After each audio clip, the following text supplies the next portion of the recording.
स्वागत है आपका अपने YouTube चैनल फार्मेसी ज्ञान पर। यहाँ पर फार्मेसी एजुकेशन से संबंधित आपको अपडेट मिलती रहती है। अब आप अपने क्वेश्चन भी पूछते हैं कमेंट के माध्यम से, और पिछले कुछ दिनों से मैं आपके कमेंट का जवाब नहीं दे पा रहा हूँ, इसके लिए मुझे माफ़ कीजिएगा। अब मैं थोड़ा सा समय निकाला है मेरे पास, तो मैं आपको कुछ जवाब दे देता हूँ कमेंट के बारे में। और अधिकतर प्रॉब्लम्स जो है वो रिज़ल्ट के बारे में है और रजिस्ट्रेशन के बारे में है। जैसा कि आप कमेंट देख रहे हैं कि 2 साल से इनका रजिस्ट्रेशन नहीं हुआ है, और आप ये भी देख रहे हैं कि झारखंड के बच्चों का रिज़ल्ट नहीं आया है। उसी तरह से महाराष्ट्र के बच्चों का भी नहीं आया है, राजस्थान के बच्चों का भी नहीं आया है। तो आप देख सकते हैं। और उत्तर प्रदेश का जो अभी रिज़ल्ट आया था, उसमें स्क्रूटनी का पेपर जो है भरा गया था, और उसका रिज़ल्ट कब आएगा उसके बारे में भी बच्चे पूछ रहे हैं। तो इन सारे समस्याओं का हल मैं आपको बताऊंगा, बस आप वीडियो को अंत तक देखिएगा, ये मेरा रिक्वेस्ट है। और अगर अभी तक आपने चैनल को सब्सक्राइब नहीं किया है तो प्लीज़ चैनल को सब्सक्राइब कर ले और बेल आइकन भी प्रेस कर ले। तो अब मैं बात कर लेता हूं आप सभी के समस्याओं के बारे में, और ये सबकी समस्याओं का निदान इस वीडियो में आपको मिलेगा। आपको कोई भी दिक्कत होती है फार्मेसी एजुकेशन में, तो ये वीडियो आपको बहुत ही मदद करेगा। अब जैसे मैं आपको बता दूं कि जैसे मुझे बच्चे कमेंट करते हैं कि मेरा रिज़ल्ट नहीं आया या मेरा रजिस्ट्रेशन नहीं हुआ, तो उसके लिए मुझे क्या करना होगा।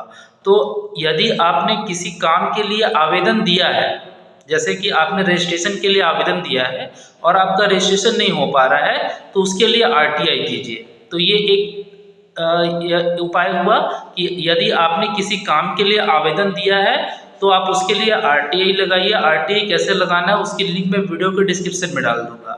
और अब मैं बात करूंगा कि जैसे आप वेट कर रहे हैं अपने रिजल्ट का, यानी आपको अपने कैरियर की चिंता है, आपको ये डर सता रहा है कि अगर रिजल्ट टाइम पे नहीं आया तो मेरी जॉब नहीं लगेगी या मैं अपना बिजनेस शुरू नहीं कर पाऊंगा, और आपका समय अगर बर्बाद हो रहा है, तो इसके लिए आपको जो है संवैधानिक तरीके से अपनी बात को रखनी पड़ेगी।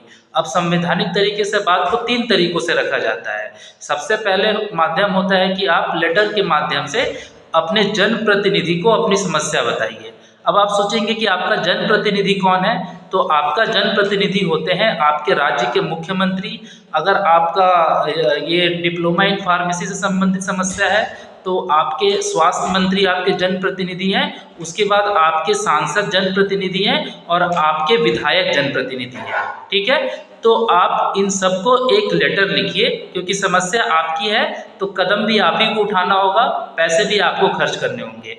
इन सबको आप लेटर लिखिए। अगर आप बाय हैंड उनके ऑफिस में दे सकते हैं तो दे दीजिए, या फिर स्पीड पोस्ट कर दीजिए, इससे काम बहुत बनेगा। ठीक है, तो सबसे पहला चरण क्या था, अपने जनप्रतिनिधि को अपनी समस्या बताना। ठीक है, तो कैसे लिखेंगे लेटर। लेटर लिखने के लिए एक सफ़ेद कागज लेना है आपको, और सेवा में जिनको आप लिखना चाहते हैं, जैसे मुख्यमंत्री को तो सेवा में मुख्यमंत्री किस राज्य के मुख्यमंत्री है नीचे लिख दीजिए, विषय में लिख दीजिए रिजल्ट से संबंधित, और अपनी समस्या लिख करके अपना नाम, फ़ोन नंबर और हस्ताक्षर करके उनको उनके ऑफिस में दे आइए, या फिर स्पीड पोस्ट के माध्यम से उनको भेज दीजिए। उसी तरह से स्वास्थ्य मंत्री को भी आप पत्र लिखिए।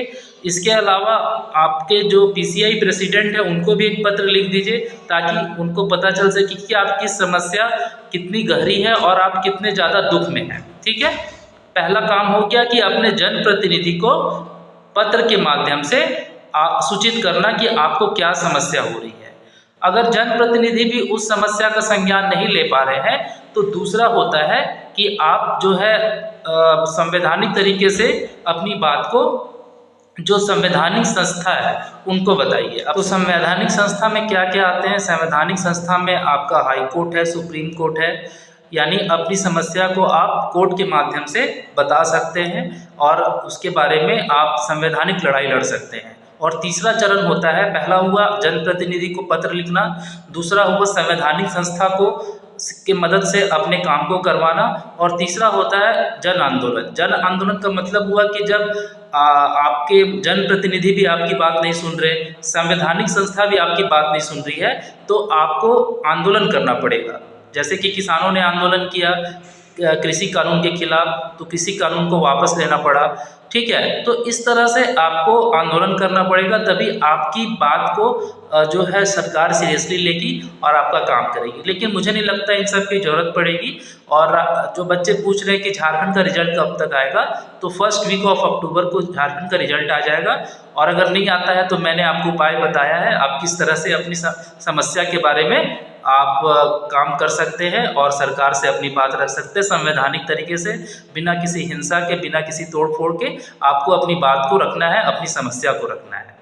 इसके अलावा अगर आपके मन में कोई क्वेश्चन हो तो कमेंट बॉक्स में जरूर पूछिए। मिलते हैं नेक्स्ट वीडियो में, तब तक के लिए बाय।